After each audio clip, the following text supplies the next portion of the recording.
बिस्मिल्लाहिर्रहमानिर्रहीम। आज का हमारा जो टॉपिक है वो है न्यूट्रिशनल डेफिशिएंसी डिजीज़ेस। टॉपिक पे जाने से पहले सबसे पहले हम बात करते हैं कि न्यूट्रिशन किसे कहा जाता है। The source of obtaining food material is known as nutrition. यानी खाने हासिल करने के लिए जितने भी ज़राए हम इस्तेमाल करते हैं उनको हम न्यूट्रिशन कहते हैं। उसके बाद है न्यूट्रिएंट्स किसे कहा जाता है। All the substances of the food which are essential for body are called nutrients। यानी ऐसे सब्सटेंसेस जो तमाम खानों में मौजूद हों और वो हमारी बॉडी के लिए ज़रूरी हों, उनकी ग्रोथ के लिए, रिपेयरिंग के लिए, मेटाबॉलिक एक्टिविटीज़ के लिए, तो उन तमाम अज्जा को न्यूट्रिएंट्स कहा जाता है। टाइप ऑफ न्यूट्रिएंट्स जो हैं उनमें कार्बोहाइड्रेट्स जो कि एनर्जी प्रोवाइड करता है, प्रोटीन जो कि ग्रोथ में बॉडी सेल्स की ग्रोथ में हेल्प करता है, फैट्स जो हैं वो भी एनर्जी प्रोवाइड करते हैं, विटामिन्स जो हैं फिज़ियोलॉजिकल एक्टिविटीज़ जितनी भी हैं उनमें हेल्प करते हैं। जैसे विटामिन ए जो है वीएन में मदद करता है, उसके साथ विटामिन डी जो है बोन्स की स्ट्रेंथ में मदद करता है, और भी बहुत सारे विटामिन्स हैं जिनका अलग अलग फंक्शन है।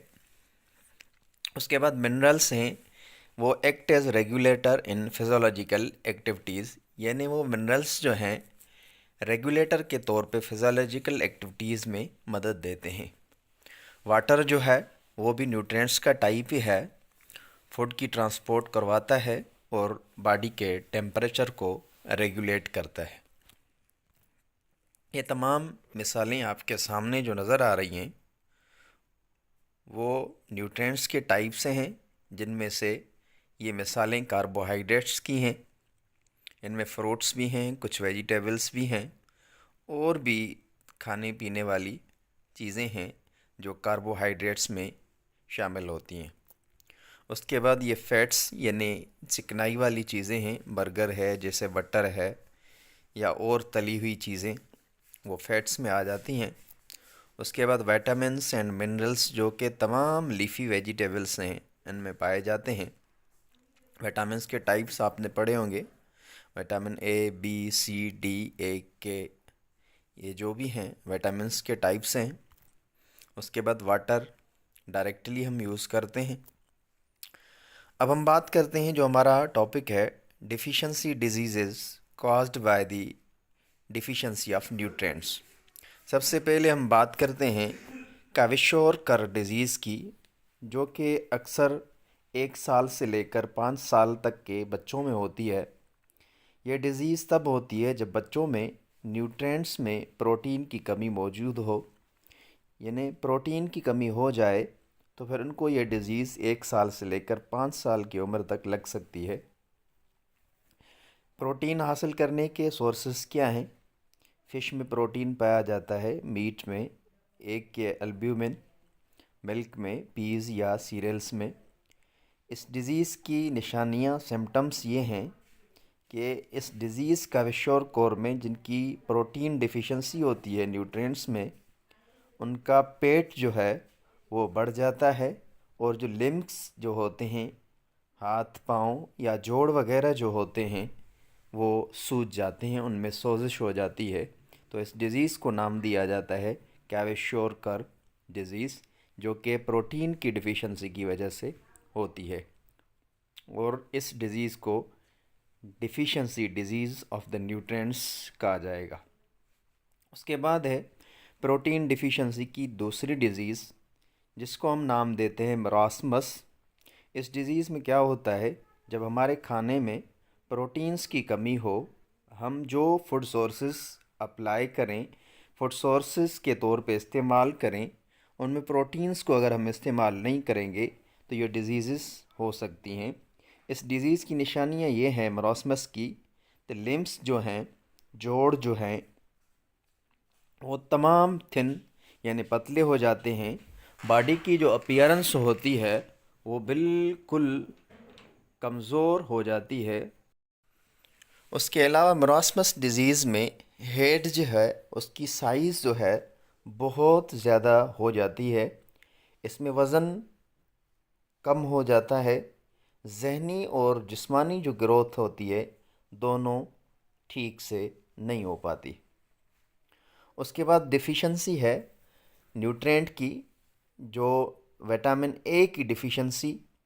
अगर न्यूट्रिएंट्स में विटामिन ए का इस्तेमाल नहीं होगा या ऐसी ग़िज़ा हम इस्तेमाल नहीं करेंगे जिनमें विटामिन ए मौजूद हो, तो फिर ये डिज़ीज़ नाइट ब्लाइंडनेस लग सकती है।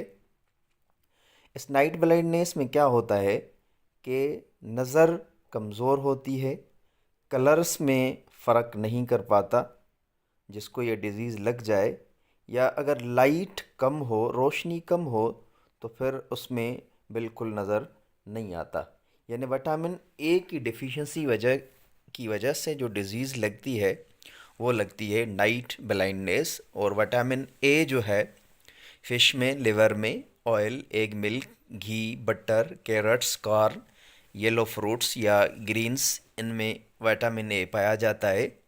तो हमें चाहिए कि ऐसी ग़िज़ाएँ हासिल करें, इस्तेमाल करते रहें या अपने बच्चों को इस्तेमाल करवाएं जिसमें न्यूट्रिएंट्स की मिक़दार कैलोरीज़ के हिसाब से जो हमारे जिस्म को ज़रूरत होती है पूरी और मुकम्मल हो। उसके बाद विटामिन बी की डिफ़िशेंसी की वजह से जो बीमारी लगती है उसको हम नाम देते हैं बेरी। Deficiency of vitamin B causes the disease that is known as beri. Vitamin B जितने भी अनाज हैं, दालें हैं, उनमें और मुख्तलिफ़ चीज़ें, मीट है, पीज़ है और रॉ वेजिटेबल्स है, इनमें विटामिन बी पाया जाता है।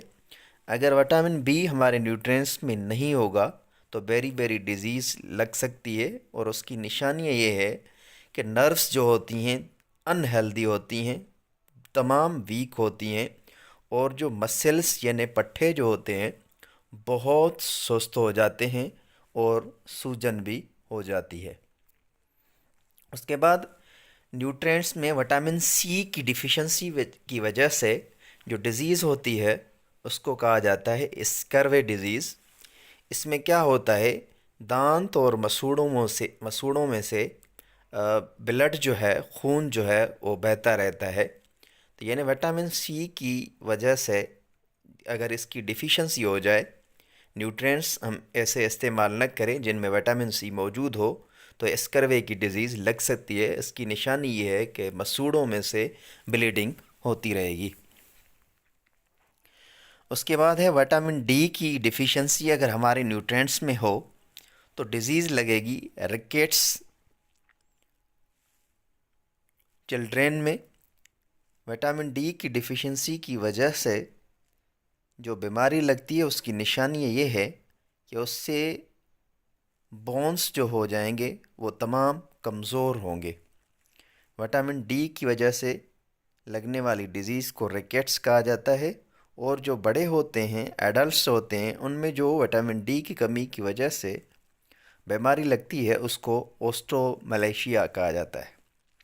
तो विटामिन डी के sources fish, liver oil, milk, egg, और जो ज़्यादा ये सिंथेसाइज होती है या एक्टिवेट होती है विटामिन डी, वो सूरज की रोशनी की मदद से होती है। प्रोड्यूस तो शायद नहीं होती, मगर ये हमारे जिस्म में इसकी एक्टिवेशन सनलाइट की वजह से होती है। न्यूट्रिशनल डिफ़िशेंसी में अगर विटामिन के की डिफ़िशेंसी हो जाए तो फिर हेमरेज डिज़ीज़ लगती है। इसका मतलब ये कि विटामिन के जो हमें मदद करता है वो ब्लड क्लॉटिंग जैसे जैसे प्लेटलेट्स मदद करते हैं ब्लड क्लॉटिंग में, तो विटामिन के भी हेल्प करता है ब्लड को क्लॉट होने में।